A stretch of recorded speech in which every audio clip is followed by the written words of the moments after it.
Jim, guys, today I'm really excited about this actually because a lot of you have been asking me to interview Courtney Townley from Grace and Grit, the podcast. You guys should definitely go follow her over there.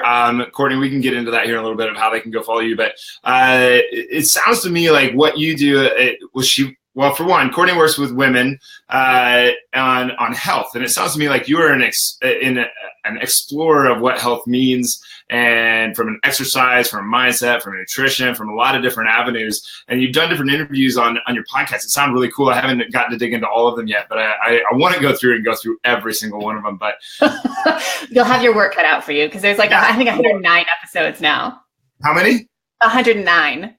Oh yeah, that's I listen to stuff like in the shower, like on my way to work, while I'm working out. I'm constantly putting information in my ears, so it's kind of fun. But yeah, I'm really excited to have you on here. What you have to say and the message that you have to put out and what you bring to the table. Like, we're Grit, Jim. You're Grace and Grit. My first big question is for one, the word grace, the word grit obviously means a lot to me, but the word grace is kind of interesting because I find it's regardless of your religious, whatever, anybody's religious stuff, what is that word?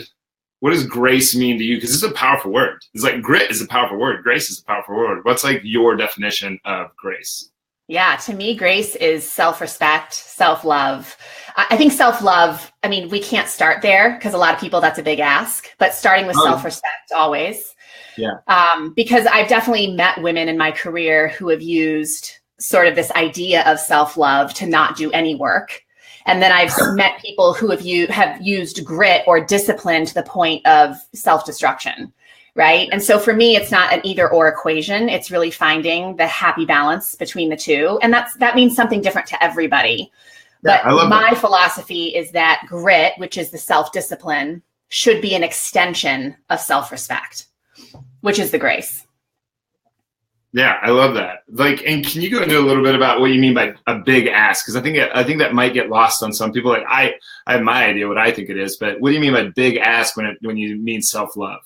Yeah, I think women, especially a lot these days, hear that you just have to love yourself, and no matter where you are, you just need to find self-love, and that everything else will sort of. Yeah. So, and I just feel like, for women who have not necessarily had a great relationship with their body or with food or with exercise for the majority of their life, asking them to start in a place of self-love, I think is just a big ask. I think that that's actually an impossibility or an improbability for a lot of women. But asking a woman to respect her physiology or respect herself as a human being it's a much easier place to start. Yeah.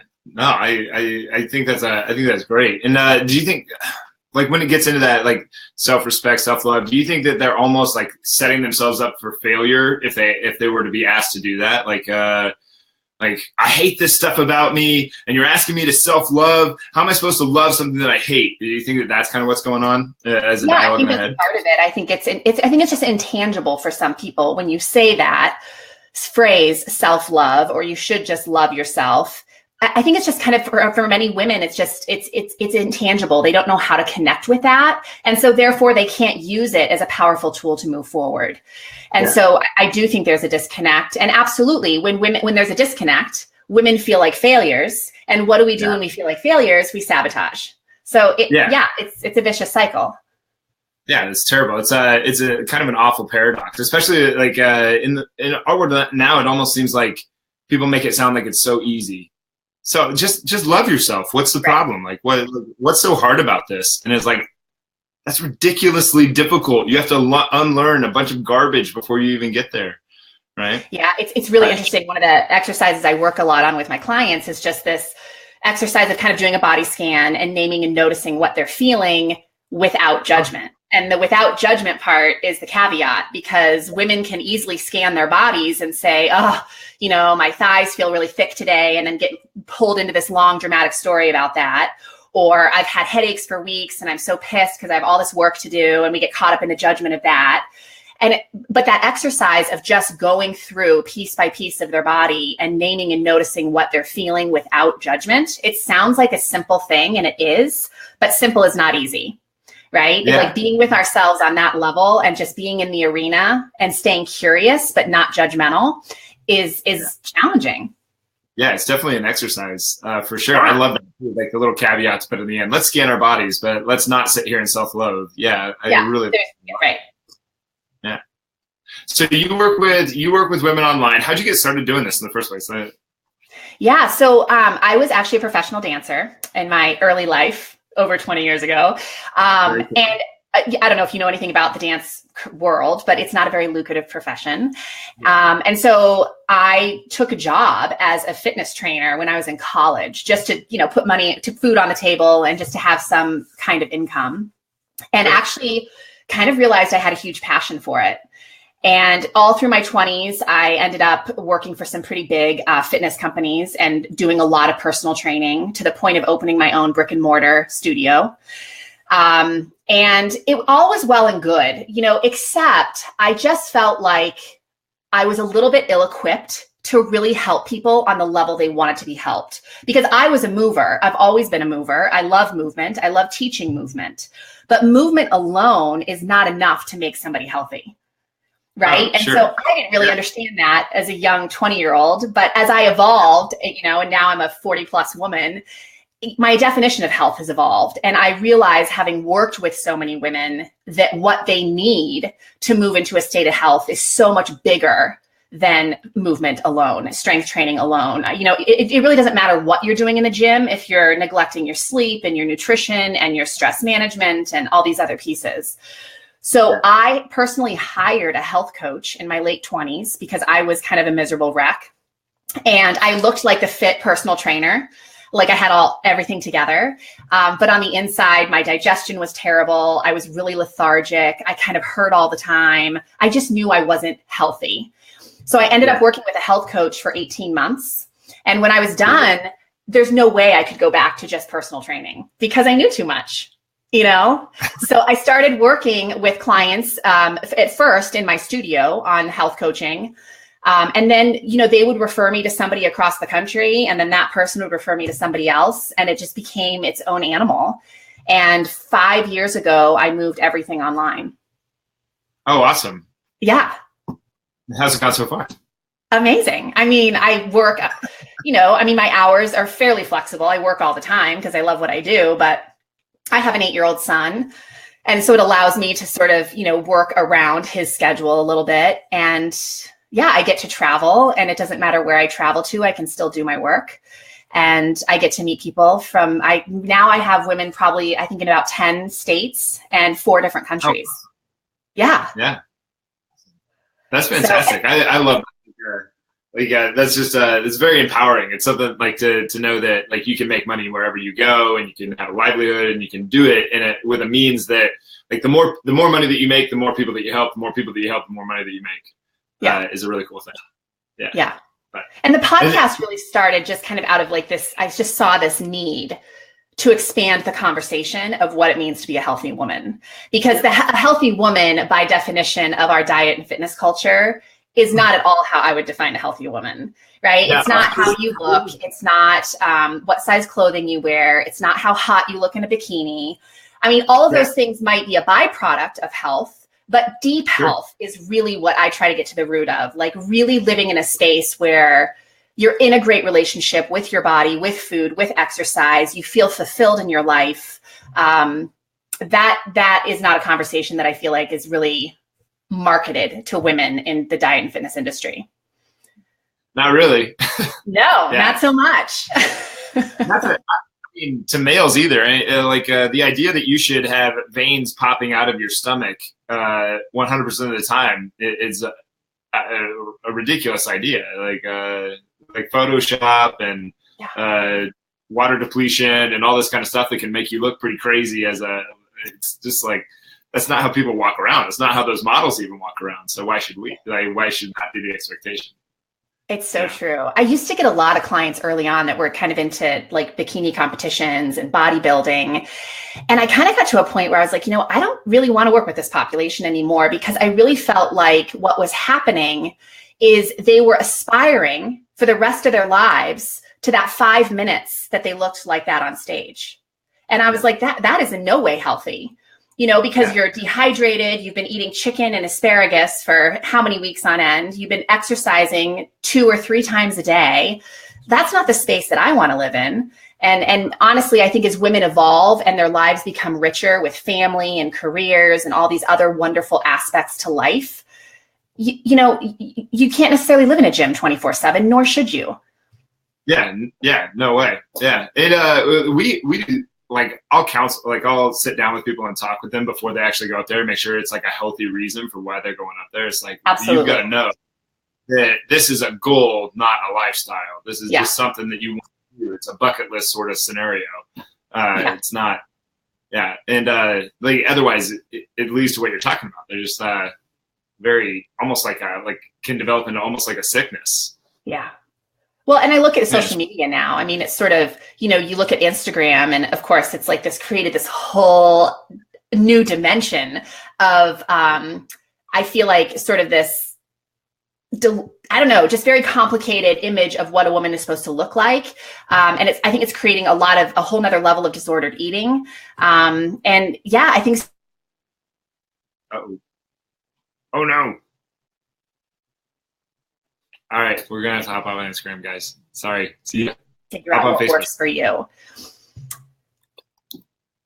So we got disconnected there for a second. I lost like the last 30 seconds what you said, which was probably like the most amazing thing ever. What was it? I doubt that, but I just interviewed Rebecca Scritchfield. I don't know if you know her, but she's a dietitian out of Washington, D.C., and she does a lot of work. She calls it body kindness. But it's basically all anti-diet, right? And what we talked about on the podcast today, which I thought was so awesome, is that diets, when someone is constantly telling you what to eat, right, and how to eat, and sort of dictating your relationship with food, it robs you of your own inner work with those things, right? And I realize we're living in a very busy time, and so a lot of us would rather someone just tell us what to do. But if you look at the research, this is why diets don't work, is because we're avoiding the real work. We're avoiding the real grit, which is doing the inner work. Yeah, I 100% agree. Like we have a saying, we have it written all over the place. It says, "Do it anyway." Like when you're not motivated, do it anyway. When you're feeling scared, do it anyway. When you don't feel like doing it, well, you got to do it anyway. Well, a lot of people have taken that as like, oh, well, like to do the thing that they're to like work harder or to eat more, like what you're saying right there, in an unhealthy way that seems healthy. And it's like, no, it's about doing the thing that you're scared of doing. Yeah. It's like some people can sit there and eat the chicken and the broccoli like crazy, but they can't add the carb back in. It's like, there's nothing evil about this little bitty carb here. It's going to be fine. Yeah. And I think that is a really good point, because I do think it's so easy to sort of convolute all these rules and regulations around food. And in the long run, that becomes hugely problematic, because then women are just at war with food the rest of their life. Yeah. And that's not helping anybody. Yeah. The, like, oh, I've got to be vegan, and I've got to be gluten-free, and I've got to be paleo, and I've got to be, and pretty soon all you get to eat is ice chips. And it's like, well, wait a minute. Well, we got to have something. Yeah. Yes. The human body was meant to be fueled and given lots of dense nutrition. Absolutely. Oh man. So you mentioned that there's that you were in a very fit state. Like you were working out and you were doing all that. You were the dancer, you know, what most people call very, very healthy. I would call very, very fit. And you said that word too. So like, what's the difference between health? Like, is there a difference between health and fitness in your world? Oh, for sure. I would tell you that having been in the fitness industry for over 20 years, some of the most unhealthy people I know are very fit people. Yeah. And I mean, surely a lot of my clients are trainers and coaches and people who've been in the space who they themselves don't have a great relationship with food and exercise. Yeah. Yeah. I mean, the majority, I need to be a little careful how I say this, but the majority of the people that I know that are dietitians have a little bit of something. They got a little bit of an eating issue. I'm not saying they got a disorder, but they're not too far from it. Yeah. Well, and I think, you know, it's not unusual. Like most fields, I think people go into it because they have some of their own inner work to do around the issue. Oh, yeah. Yeah. And I know for me personally, like if you look at where I was 20 years ago as a health professional versus now, I mean, it's kind of embarrassing, but that's just what we are as humans. We're just constantly evolving. And I think that the more we learn about our bodies and the more we learn about our triggers and sort of what sets us off, we're presented with an opportunity, basically, if we're willing to look at it like that. It is an opportunity to mend those things. But mending things takes time. And I see that as like one of the number one problems in our culture right now is people are so busy and their schedules are so chock full of activity and to-dos that they don't have time to do the inner work. They just don't. And so that's really one of the starting places I begin with a lot of people is literally, I call it trimming the fat in their life, the things that need to go in order to make room for more of the nourishment. Yeah, we call it priorities, but yeah, priorities, trimming the fat, exactly. Yeah, same thing, one and the same. Yeah, and can you go back to that mending thing? Because I like there might be a little bit of a disconnect between our listeners and what you mean by that, and I think that you're onto something like just dynamite there. What do you mean by mending? Mending in that. I really believe that our diet and fitness industry is really good at sort of telling people what to do to the point that people have been conditioned to expect that. But the reality is the only way we're ever going to have a good relationship with food and exercise is if we're willing to be self-directed. We're willing to go in and ask our own questions about, is this right for me? How does this feel? How is this serving me? Is this nourishing or depleting? Right? Like really asking those questions, but most of us just aren't stopping to ask those questions. We're just listening to what worked for somebody else's life. And then we're applying that to our own life and wondering why we're still struggling. Yeah. Right? Yeah. So it's mending your relationship with yourself, which ultimately, is done by looking at your relationship with these other things, food, exercise, your sleep, all those things. And do you think people at some point, do they have to go internal to be able to get that, to be able to make that mend? Or is that something they can get by focusing external? It's interesting. If you'd asked me that question 10 years ago, I would have said, oh no, if you just follow a certain set of rules and regulations, because I did, I had clients calorie counting, fueling, counting macronutrients, like the whole gamut, because I know it works for fat loss. Yeah. But the key is, it doesn't necessarily work forever, right? Long term, because eventually people fall out of those disciplined habits. And it also it became a conversation I just wasn't that interested in anymore because I felt like it was surface level. So I do believe at this stage of my life that absolutely people have to do inner work if they want deep health, because we're a whole, that's a holistic approach, right? We're not just a body. We're a lot more than that. And just to clarify, like I always like to clarify, anytime somebody says holistic approach, that doesn't mean homeopathic. That means as a whole, like complete. Yes, a complete overview, not homeopathic. That's something different. But I love that. I think the same thing. I think unless you're willing to go internal, I think that we're just going to have this superficial means of creating some kind of change. Like if we want true, long-lasting, sustainable, and I think sustainable should be a word in there. Absolutely, you have to go internal and make some changes there as well and challenge some things. Otherwise, what are we really doing? Yeah. Glennon Melton, who you may know her, she's an author, but she has a great quote that says, your body is not your masterpiece, your life is. Oh. And I love that because I'm I'm all about having a healthy body. And of course I'm a woman, I have a vanity bone. I want to look good. Yeah, but at the end of the day, there's so many other parts to my life that are much more important than my body, my family and the people I'm serving and my passions and pursuits. But I have spent periods of my life where I was so hyper-focused on my body that I was really robbing all these other arenas of my life.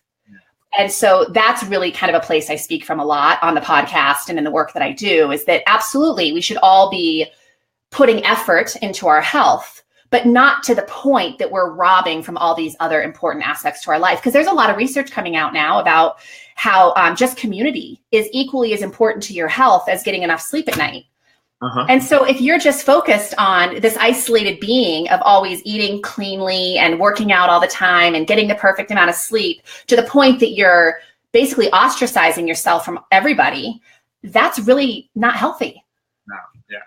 Yeah, you really you need to tell men about that, because men tend to think that they're an island. So that hits pretty home to me. If you would have told me that 8 years ago, I'd have been like, screw you, lady. I'm Yeah, it's so true. And I think most professionals that I regard in this industry are very transparent about their own messes. that we all have our own stuff that we're rumbling with, and that's okay. That's being human.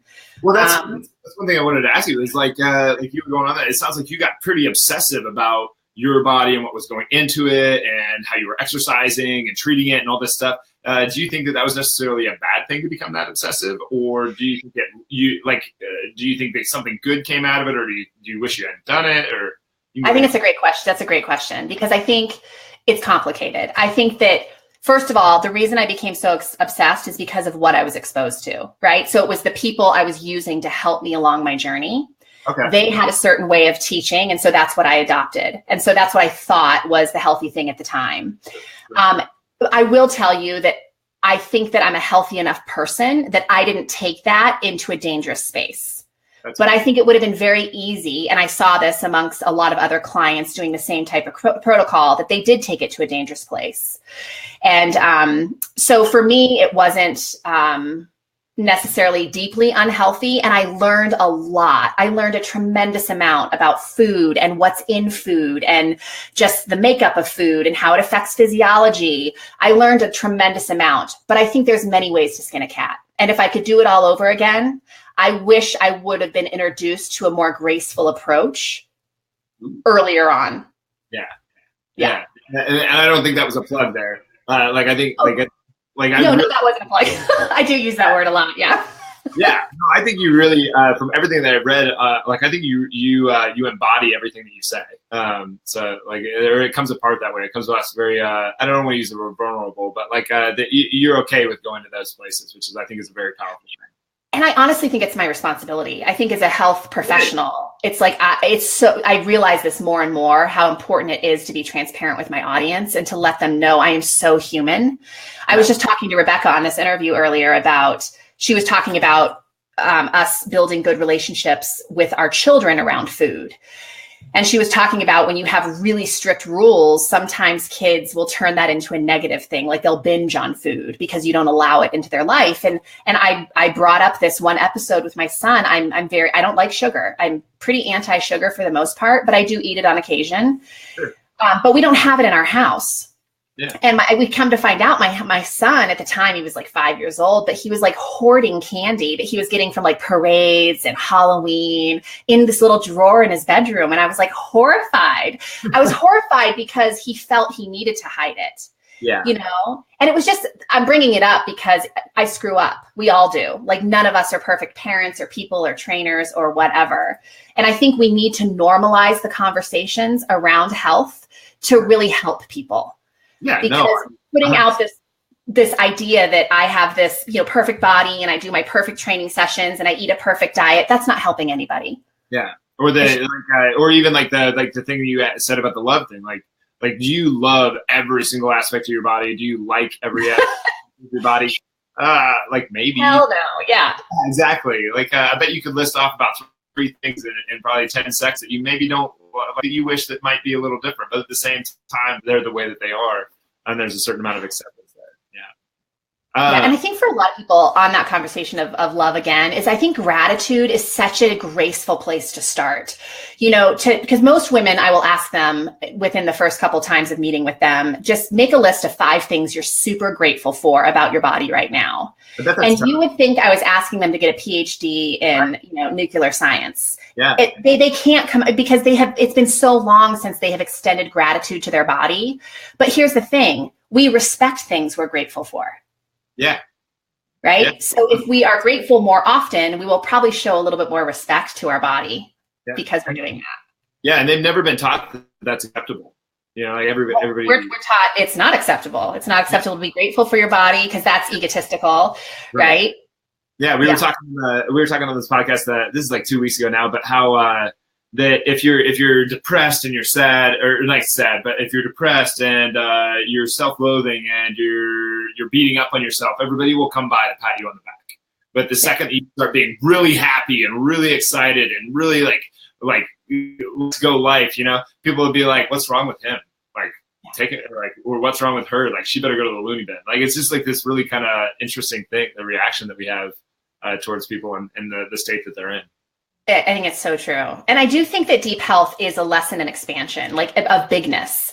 We're so afraid of bigness, and yet I think bigness is so healthy. Not talking about yourself in a conceited way, but being so sort of grateful for who you are and proud of who you are, that you're willing to be exposed in the world as that person, which I think women we're really good at hiding. We're really good at playing small and staying small and trying to get smaller. And I'm like, whoa, we got to reverse that conversation. Yeah. It's not about getting smaller. It's about actually getting bigger in many ways. My significant other, like she likes to play invisible, but she's like this like gorgeous female that doesn't know that she's beautiful. And she's really quiet. And it's like, man, you need to get out. You need to like anybody who doesn't meet you and doesn't get to know you, like I feel sorry for them, because like you are just such a light and such a wonderful person. Like everybody should get to know you. And she's like, oh no, that's true. I'm like, stop playing small. Yeah, and I think the other thing is when women hyper focus on dieting and they focus on all these really sort of diet tactics, they're almost robbing themselves of their own power, because dieting takes up so much time and energy that you're literally, taking that time and energy from other places in your life that could really be served by it. So I think there's a time and place for most things, but I definitely think that as women age, our definition of health definitely evolves, because the amount of time and energy I had to dedicate to my health at 20 is very different than at 40. So, and it doesn't mean I can't be a healthy person. It just means it looks different. Yeah. And do you think that you just I don't know if ambitious with your time is the right way to say it, but do you think that maybe you're better with your time, or I don't know, maybe ambitious with your time is the right way to say it, but do you get what I'm asking? Like, do you think you're different with your time now than what you were at 20? I don't know. I mean, I think that's, I do understand what you're asking, but I think, again, it's complicated because I have so many more responsibilities at this stage of my life than I did in my 20s. And yes, I am definitely better at managing my time than I was in my 20s. But I mean, time management will be a forever practice, like something I'm constantly learning more about, because I don't know how to be great at it. I do my best, but well, I don't have kids, but it sounds like that's what you do when you have kids, is that you find out how much time you did have before you had kids. I say it all the time. I say to my friends, like, what did we do with all of our time before we had children? Because now it just feels like it doesn't exist. Yeah. But I think it's also a huge matter of, like you said earlier, priorities, like getting clear on my priorities, and also simplifying my life, which isn't easy. Simplifying sounds really glamorous and wonderful, but it's hard because you have to make hard decisions about what needs to go.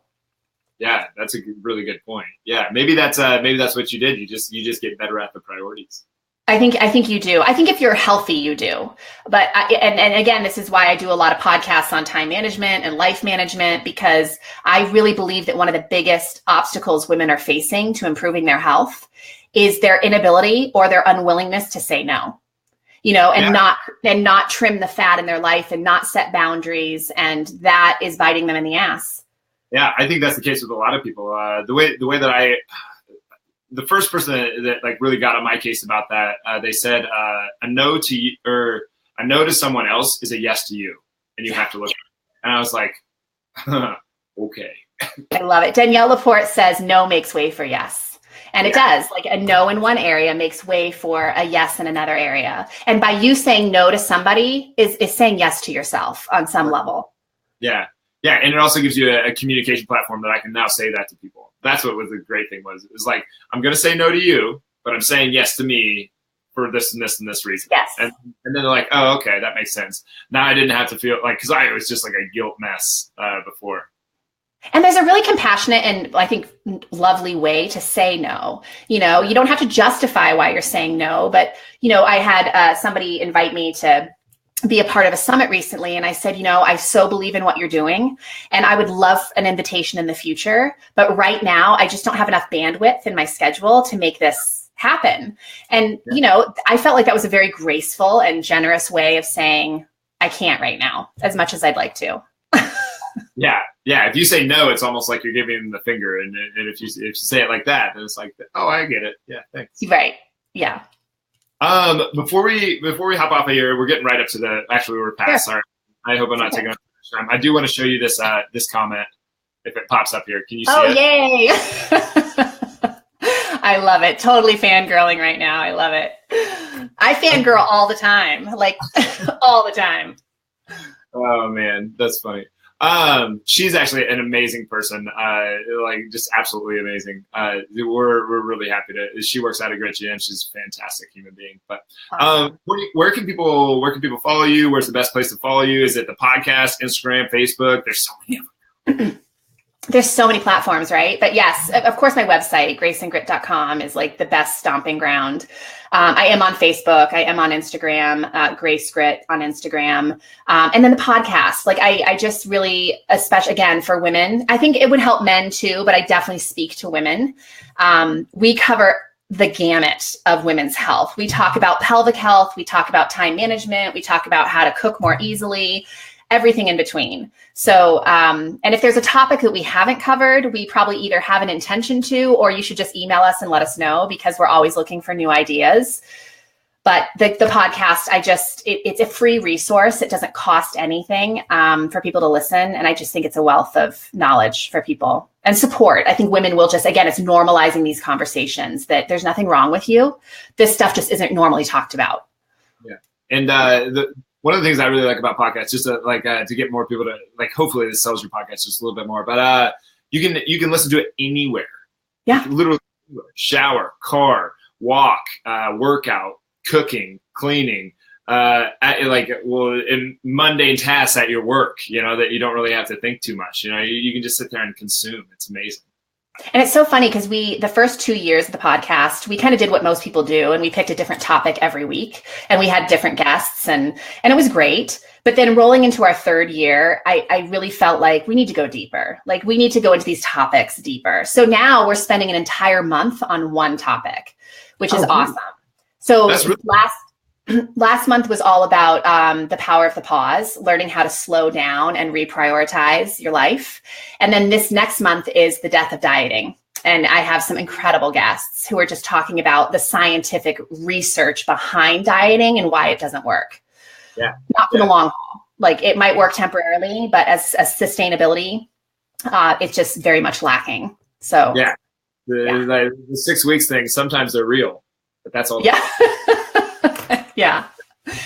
So yeah, that's been good. And I've gotten a lot of good feedback about that shift in the podcast, that I feel like people are getting more out of it, which is good. That's awesome. All right. Well, you've answered most of my questions on most of the questions, the last two things I wanted to ask were, what do women need to know? What's one thing to leave? What do women need to know with? What do women need to know? I think maybe it's because this was our theme last month, but I specifically chose the theme of the podcast last month because I feel like it's the place most women need to start. I feel like if a woman is truly seeking deep health, it is more of an exercise in subtraction than it is an addition. Meaning it's not about adding more to your life in the beginning. It's about really pulling back to find space for where you can even give yourself more care. And that is not something that most women I know are very good at, right? We're really good at the laundry list of to-dos, and we're really good at always saying, I'm so busy, like a badge of honor. And I think it's to a fault that it's robbing us of our health. One of the last Instagram posts that we put up was I do like a little thing where I just write out in all caps, and I wrote, busy is not a badge of honor. Like you literally just said the quote, which is pretty cool. It's true. And there's that paradox, right, of doing less in order to accomplish more. And when you really trim down your schedule to just the things that you truly care about, it's amazing how much more progress you make. Yeah. But I have shiny object syndrome. I'm like a raccoon. I love everything I want to be a part of. Like I just love life and I want to be a part of everything, to the point that it can totally deflate me. And I can feel like I'm not getting anywhere in my life because I have so many irons in the fire. Yeah. Or you do what you did when you were 20, or what I do on a regular basis. Like everything else falls off because you're so hyper focused on this one thing that you forget that you have a relationship. You forget that you have all these other things that you are important to you. Yeah. Yes. Exactly. So I think it's really just figuring out those 2 or 3 things that are most important in your life. And literally not just like doing that one day, but every morning looking at that list to make sure that those 3 things are in your schedule. Stephen Covey says that don't tell me what your priorities are, just show me your schedule. Yeah. Because if they're not on your schedule, they're not your priorities. I add, show me where you spend your money and show me where you spend your time. That's how I put it. Yeah. Yeah. And then, okay, so final question. What do men need to know to be in full support of females? That's a good question. What do men need to know? I would just say that, I know there's all these jokes that we're crazy and that, that our hormones get the best of us. And I really would argue that fact. And I would say that hormones, there's a lot of wisdom in hormones. Right. And that women sometimes are most honest and less censored when we are going through hormonal shifts. And so I think, don't joke about it because it's not really funny. It's a very clear reality of how we have to function. 50% of the population goes through, menstrual cycles every month. And I think just listen to what her frustrations are or what is coming out at that time, because it's probably very real. She's not making it up. She could be a little dramatic about it, but the issue is very real. Yeah. Yeah. So if I'm hearing you right, be understanding and compassionate. Yes. Understanding and compassionate. Absolutely. And just supportive, right? I mean, just support her efforts to improve herself, because that's what a good partner does. That's what women should be doing for men. And it's what men should be doing for women. It's just helping to bring out the best. Yeah. 100%. Yeah. There's a point to just say, yeah, that sucks. Yeah. Right. Or you see her making an effort to improve some aspect of her life and you want to control it. Well, this is how I would do it. And this is what I think you should be doing. That's very stressful for women sometimes. Yeah. That's very They want to make you happy, but they also want to do what's best for them. We want to help. We just want to help. I know. And men are so good at helping. Oh, yeah. No, that's funny. Yeah. I'm pretty good about being a shithead. So I'm a prankster. So I just go with that. Yeah. Or that. Yeah. Well, this has been great. You're fantastic. I really like the messages you're putting out. Is there anything else that you really want to leave the crowd with before we sign off? No, I mean, unless you have any other questions, I think that's good. Went way over my time limit with you, so I got Oh, it's okay. I forgive you. Oh, thanks. I'm used to doing an hour interview, so. Yeah, no big deal. All right. Well, Courtney Townley, really grateful to have you on. You're absolutely fantastic. I hope everybody that's watching, please go over there, follow her Grace and Grit podcast. Go to the website, sign up for. I'm guessing you have some kind of email contact thing that they can sign up for. Oh yeah. And I always encourage listeners of the podcast and whoever to always reach out by email if they have questions or comments or topic ideas that they want to see covered. All right. Great. Well, thank you for being here. I really appreciate it. Yeah, you're so welcome. All right. Well, we're going to hop off here, guys. Please share, comment, and send this out to everybody that you know. This was definitely one that everybody should watch. Anyway, thanks for being here. Really appreciate it.